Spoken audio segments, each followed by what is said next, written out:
I'm walking along the Chao Praya River on a gorgeous sunny morning, just a few minutes from my hotel. It feels good to be back in this country for a series of videos that begins here in the capital of Bangkok. As a place to stay, my favorite little corner of Bangkok is the Rambuttri neighborhood near the waterfront. It's placid by day and lively by night, without the boisterousness of famous Khaosan Road, which is practically around the corner.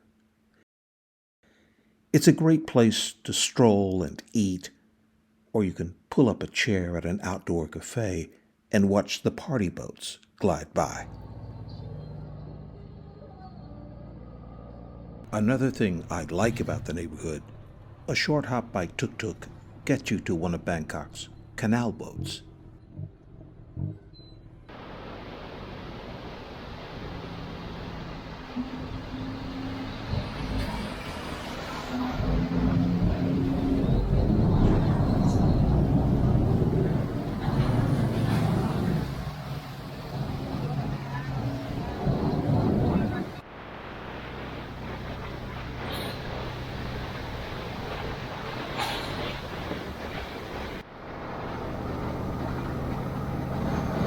This canal was built in the 18th century along with 8 others that for many years earned Bangkok the nickname the Venice of the East.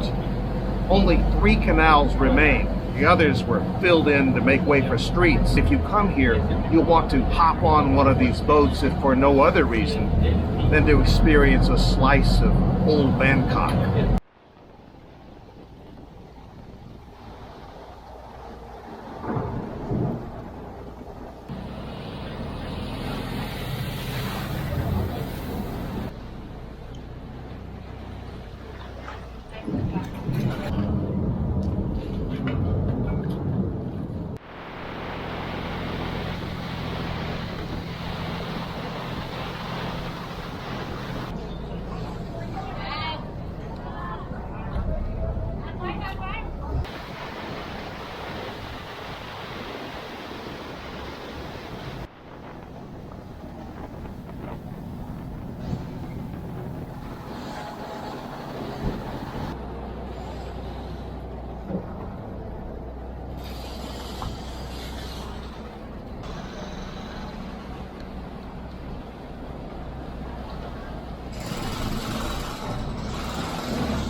The thing I love about this waterway is that it's practically hidden in plain sight. You can pound the pavement along the busy streets, and if you didn't know it was here, you wouldn't know where to look. I've gotten off in what could be described as downtown Bangkok, beneath a cluster of mega malls. This one is the venerable MBK Center, with several of its floors devoted to nothing but electronics.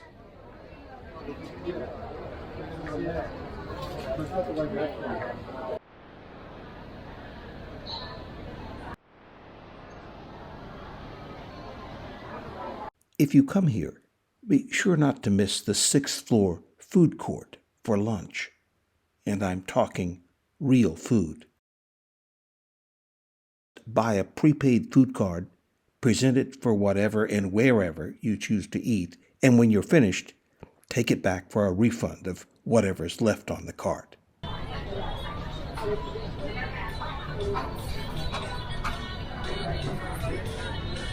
Well, I chose the rice with stir-fried beef, basil, and with a fried egg on top.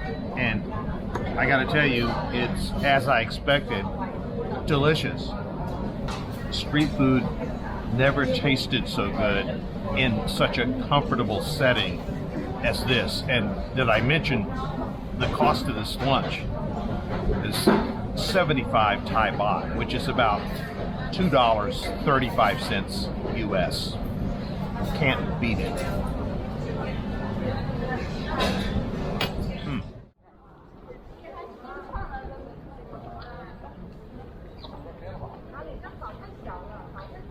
I'm here in the heart of Bangkok at the Grand Palace, which in 1782 became the official home of the King of Siam, or Siam, as it's frequently anglicized. The palace is, of course, more than a building.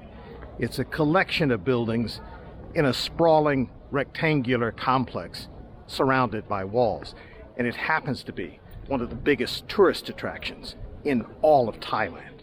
If you come here expecting to get a glimpse of anyone from the royal family, you'll be disappointed. Thailand's king and queen and their court have not lived here since 1925.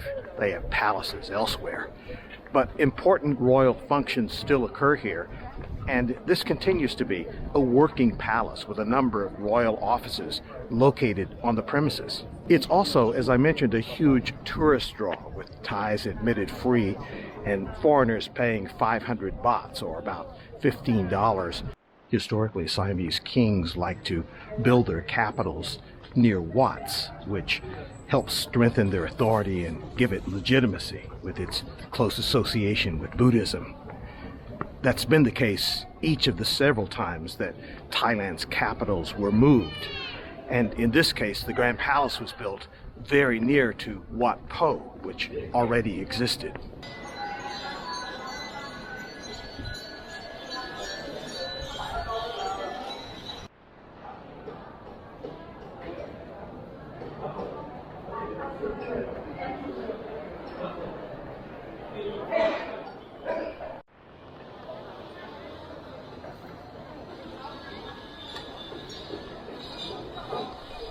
Of all the buildings inside this magnificent campus, the most important one is the Wat behind me that houses the Emerald Buddha, the country's most important relic.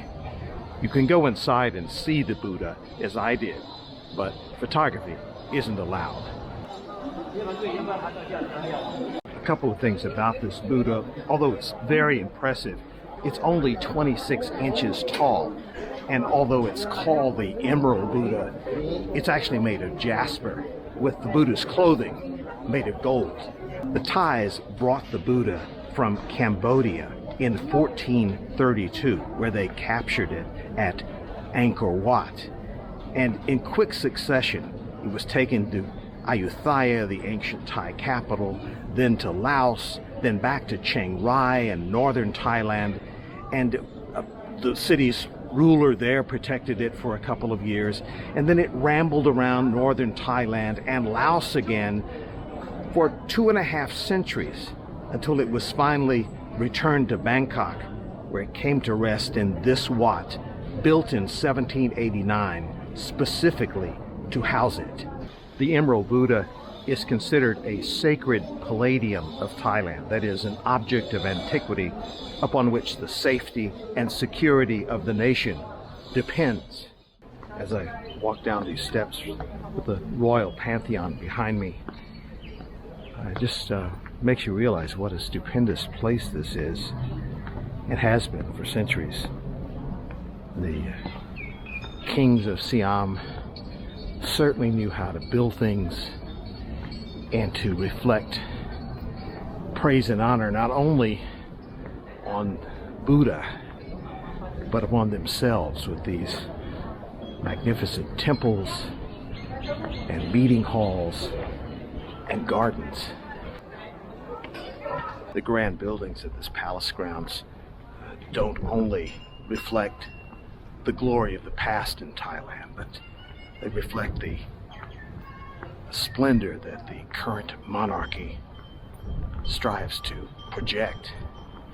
This is a monarchy, even though it's a constitutional monarchy since 1932 and the revolution. But the king plays a very, very important role and has carved out for himself very special elite privileges economically and otherwise.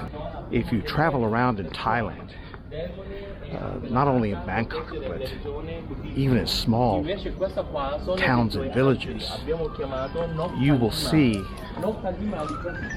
large blown up photographs of the king, of the queen, of them together, individual photos of them at different stages of their lives, displayed on giant kiosks, monument-like displays. They're everywhere, and honestly, walking down the streets of Bangkok, some of the more, shall we say, upscale commercial districts, as well as in the governmental centers of the city, you see the king's likeness almost at every block. It becomes, shall I say, even tiring. But I must note that if any Thais feel that way, they are not free to express themselves, because to be critical of the king in Thailand is a violation of law. Wait, I know. Put him through a video. Okay, I'll take a photo first, and then I'll.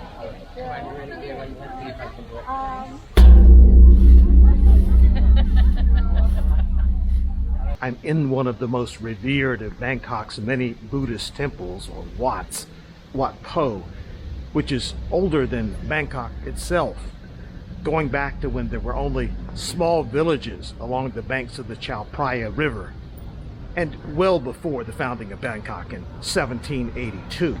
This Wat has a very interesting backstory. In fact, something that an early Siamese king did resulted in making this place especially interesting and noteworthy. That early king undertook to remove images of the Buddha from a number of abandoned temples, including ones from the famous Sukhothai complex in central Thailand, as well as from the ancient capital of Ayutthaya, and shelter them here.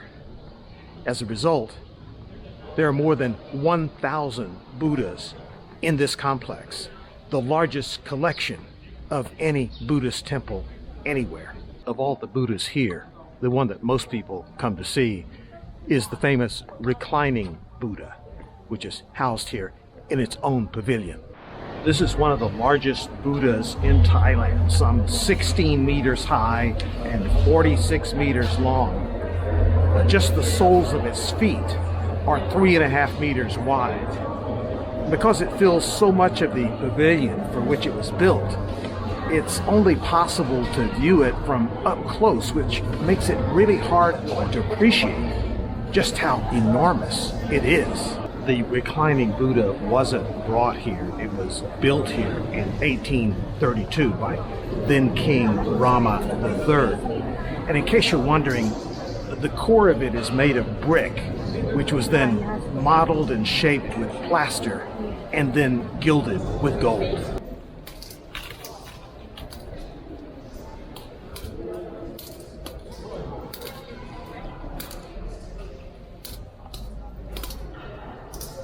This temple is considered to be the earliest center of public education in Thailand, which is why you see scattered around the complex various inscriptions in marble reflecting knowledge of religion, science, and literature from centuries past.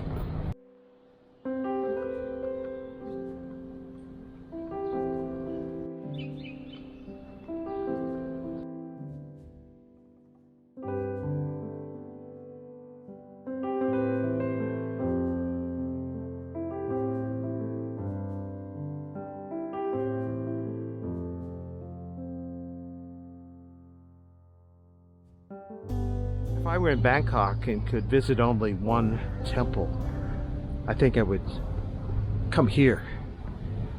It's laid back, very relaxing. There are crowds of people here during peak times, but nothing like the crowds that you find not far away at the Grand Palace. It offers just a variety, a mix between kinds of varied Buddhist architecture and monuments, and just as a beautiful garden that has a certain kind of intimacy to it. Cats seem to have a free reign of the place. And of course, as the sun begins to set, the reflections off these golden roofs are just splendid.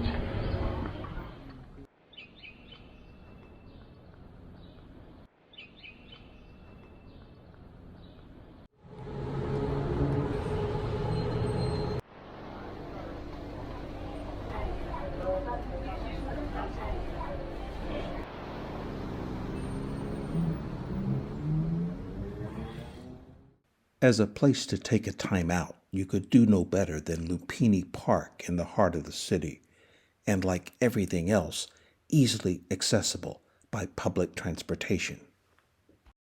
This 142-acre park is a rare place here, where you can unwind in open space, lounge on the grass, people watch, and if you're into that sort of thing, even take a ride in a swan boat.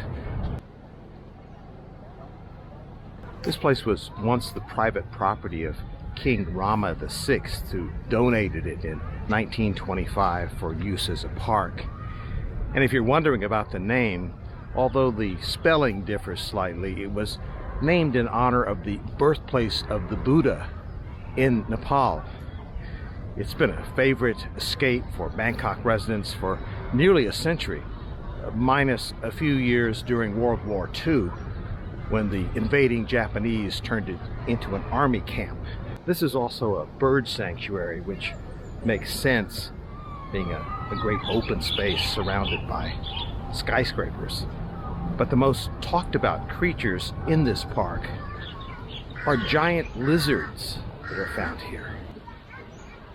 These guys are monitor lizards, a cousin of the Komodo dragon. And as you can see, they can be huge. Some are as long as 10 feet and weigh 400 pounds. So people here tend to give them plenty of space. As for the monitor lizards, I wouldn't call them vicious. I almost stepped on one accidentally. I shocked it from about 2 feet away without my even realizing it was there. And all it did was retreat. This is truly an oasis in an otherwise proverbial concrete jungle. You have families here who come, and of course as the sun rises and sun sets, you have people who come to see that, as well as the Tai Chi people. Bicyclists are restricted here. There's no vehicular traffic. So there's only the distant din of urban noises into the background, behind the sounds of various birds and the stillness of this lovely lake.